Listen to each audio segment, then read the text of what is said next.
Well, hello there. I am back here recording. The weather, it is cold. My hair is going everywhere. I have on a turtleneck. I live in the South, okay? I live in the South and I need the weather to be perfect. I don't understand what this cold crap is. I don't like the wind. I don't like this crap. I need it to go away. So there's my complaining. Also, I said in my last video, if you haven't watched my last video, that I am probably was going to do some research and go look at the sports analytics podcast because I was interested to see like what they were talking about and some things that they would say. And so I did that. And so this video is going to be about that. So if you are new here, what you need to know is for February, what I'm doing is recording a video every single day. And I am looking at my analytics and I am seeing what analytics is in there so that I can pick something and talk about it. So the YouTube analytics is telling me what my subscribers want to see and telling me what subscribers are searching for. I think it's actually just telling me what a lot of people are searching for, and it's trying to think of what they think I can talk about. And so that's how it's working, but I'll leave that for another day. And so I am talking about all the things in my analytics. And so in my analytics, it is the sports podcast analytics that I'm talking about today. So a couple of things to note here. I spent a little bit of time to go listen to a few episodes. Some of the episodes are about like hockey and baseball and hockey, baseball, and I cannot think of the other sport, basketball. And so it had people on that were like giving their understanding of like how they use analytics, why they use analytics, how they came to this, about their history, this and that and the third. I was fascinated by the topic. I'm not fascinated so much to hear people talk about it in those type of settings because I'm a football girl and I would like to hear more about the football aspect, but understanding the technology, the sport, the analytics, and the people element that goes into the analytics is interesting because on the flip side of that, I believe in football, we're using too many analytics and we're losing the people element of the analytics. An example of this being the analytics is just going to tell you based on the information it has. So the analytics will say like, if you're on the 30 and it's 4th down and 1, you should go for it as opposed to kicking a field goal. But it doesn't equate for, is the weather bad? Is the wind blowing? How has the game been flowing?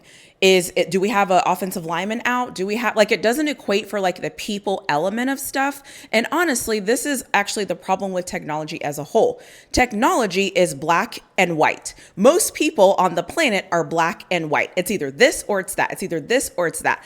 I live in the gray. I pride myself on living in the gray because I used to be very black and white. I used to be very this or that. And now the older I've gotten, the more I've realized is that I like being in the middle because being in the middle, it allows me to be open-minded and it allows me to try to understand both sides.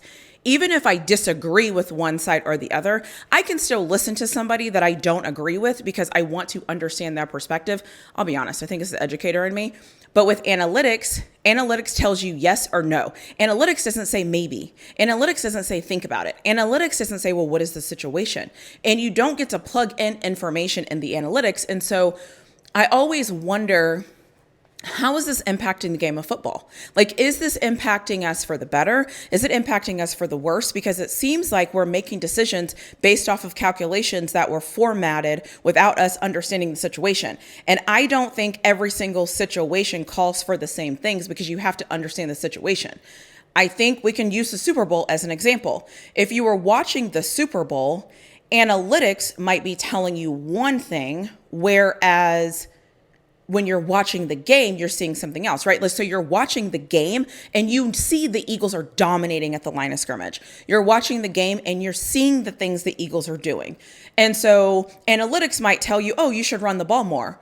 Okay, great. Well, we'll run the ball more, but it's not working. You know what I mean? So I think that analytics can tell you one thing. I will be honest with you. That was a really bad example because the Kansas City Chiefs actually got their asses handed to them. So it didn't matter what analytics had to say. They weren't going to win that football game. The Eagles were way better than them. But you get my point is that sometimes the analytics doesn't really tell you everything you need to know. I know a good example. A good example was of this. If you can think back to the Eagles and Commanders game, the Eagles and Commanders game, if you look at the statistics or the analytics or whatever for the first quarter, technically, I believe the Commanders should have been winning because the Commanders had a higher time of possession. And so it makes you think one thing, but if you're actually watching the game, you're seeing something else. And I will be honest, this is my issue with a lot of people who say they watch football or watch sports. Are you watching the game, or are you watching the highlights? Or are you watching the thing that people are saying about the game? Or are you seeing if you're making money off of a team? Or are you understanding what you're watching? Because it's one thing, I have girlfriends that will watch football. They will give me their opinion, but they don't actually know what's happening. But so do I listen to them because they're watching the game? Or are they actually watching the game? Or what are they watching? Or I know people that will come that have an opinion about all the games, and I know for a fact they work on Sundays. So they don't even watch the football games on Sundays.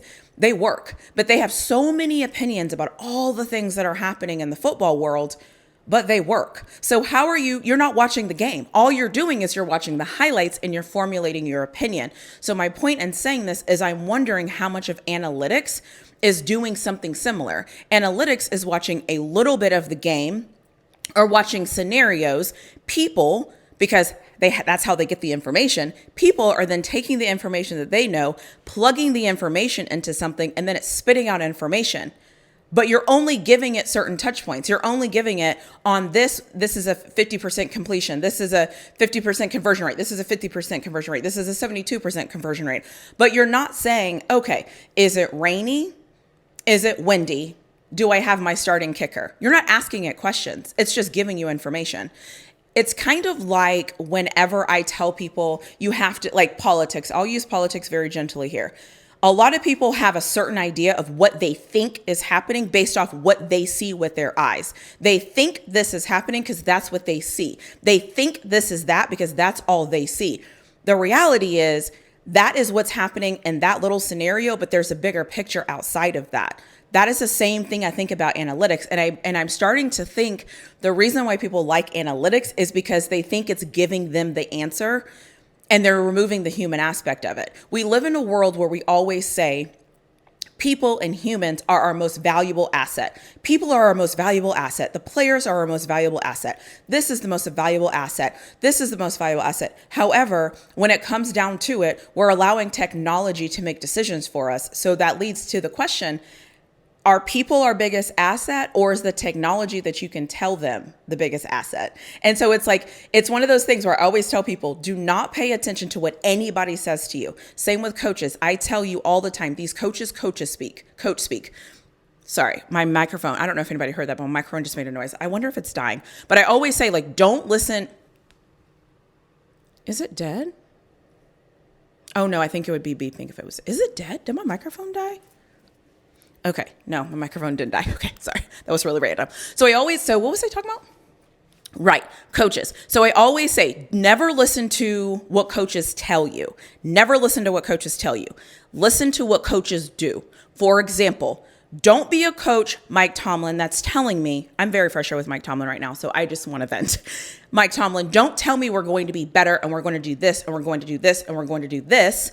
Or so-and-so is going to play, so-and-so's ready to play, so-and-so's this. And then when the game comes, I don't see any of that stuff. It's because you're giving me coaches speak to placate me, to get me to be quiet. And then you go out there and you do something dumb that doesn't make any sense. Coach Sark, don't tell me that you fixed the third quarter lulls and then I watch the games and you have not fixed the third quarter lulls. Don't tell me you have fixed the red zone offense when I watch the game and you have not fixed the red zone offense. That is a lie. Coach Prime, don't tell me you're going to run the ball more, and don't tell me things and then I watch the game and you don't run the ball more. That means you are coach speaking me.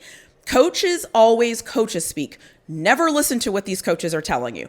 I always say never, ever, ever listen to what a head football coach is telling you, because the head football coach is the best politician on the planet almost. Like, coaches are the best politicians because they're lying to you to keep you excited, to keep you going, oh, he told me so much. He told me so much. Screw that. Go watch their behavior in the game. Go watch how they call these games. Also, another thing with the coaches, and I'm saying coaches because this is a football channel and I'm trying to give you something that's relatable. Also, if a coach thought so-and-so was the best running back or so-and-so was the best offensive lineman, so-and-so would be starting.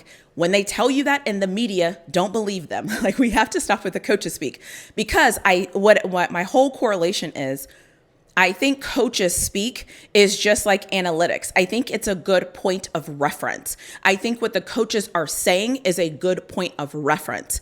But that isn't everything. Everything is in the details, because the devil is in the details. The details is why would I go for it on fourth down? So I get on the sideline, they have like 25 seconds, they have to make a decision, and it's fourth down. In my mind, I'm already thinking about that. In my mind, on first down, I'm like, okay, if we get 2 yards, if we get it, and then when we get to the fourth down, in my mind, I think coaches should be saying, why would I go for it instead of should I go for it? I think if we change the question to why should I go for it as opposed to should we go for it, yes or no, I think you might get a different answer, because the why could be, okay, we're down here, they're using the clock, we can't stop the run, we can't do this, we might not have another opportunity. Not, I should just go for it because the analytics are telling me I should go for it. I don't think that that is the right thing to do.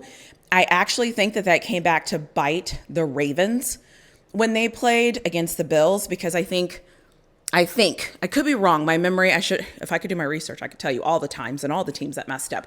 But sometimes I think these analytics are telling us certain things and we're just doing it and we're allowing those analytics to make our decisions, as opposed to challenging the analytics and saying, why should I do that? Challenging the head coach and saying, why did you say this when you did this? Why should I go for it? Should I go for it? The analytics is telling me to go for it. Okay, why would I go for it?